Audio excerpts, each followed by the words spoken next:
Hello বন্ধুরা, তো সব কাজ তাড়া হয়ে গেছে বন্ধুরা। মেয়ে তো চলে গেল। মেয়ের যতক্ষণ সকালবেলা থাকে তাকে বই পড়াতে হয়, তারপর রান্না করি। ওর বাবার খাওয়ানো, বেড়ে দেওয়া, মেয়েকে খাওয়ানো গুছানো করে দিয়ে তারপর ওকে ফের গাড়ি তুলে দিয়ে এসে বাকি কাজগুলো সারতে হয়। তো সকালবেলা খুব আমার কাজের একটু চাপ থাকে, অনেকটাই চাপ থাকে। সকাল থেকেই ঘুম থেকেই উঠে হয়, কাজ করতে হয়, বাসি কাজগুলো সারতে হয়, তারপরে রান্না বান্না, মেয়ের পড়াশোনা, মেয়ের বাবার রান্না করা, মেয়ের টিফিন করা, অনেক কিছুই কাজ থাকে সকালবেলা। তো রান্না তো করা হয়ে গেছে, তো আমি এখন স্নান টান করে চলে এসেছি ভাত খাবো। তো কী রান্না করেছি চলো দেখাই তোমাদেরকে। তো রান্না করেছি দেখো, এইটা তোমরা কি শাক বলতে পারবে?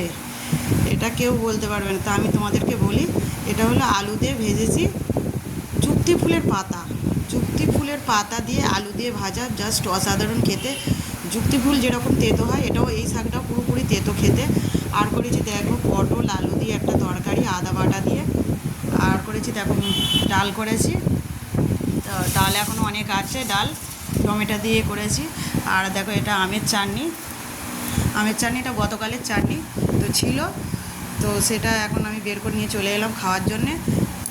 এই যুক্তি ফুল পাতা ভাজা অসাধারণ খেতে, আমার তো ভালোই লাগে। আর তোমাদের কার কার ভালো লাগে অবশ্যই কমেন্ট করে জানাবে। আর কারা কারা খাও কি খাও না সেটাও জানাবে। এটা খাওয়া খেতে তো ওই গরমের সময় তেতো পাতা খুবই ভালো লাগে।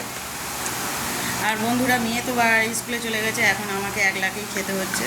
তো একলাই খাই, কী করবো, মেয়েটা আসবে সেই 5টার পরে। এই তেতোতেই ভাত খাওয়া যাবে বন্ধুরা।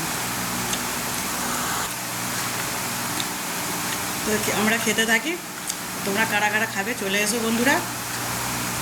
টাটা, পরের ভিডিওতে দেখা হবে।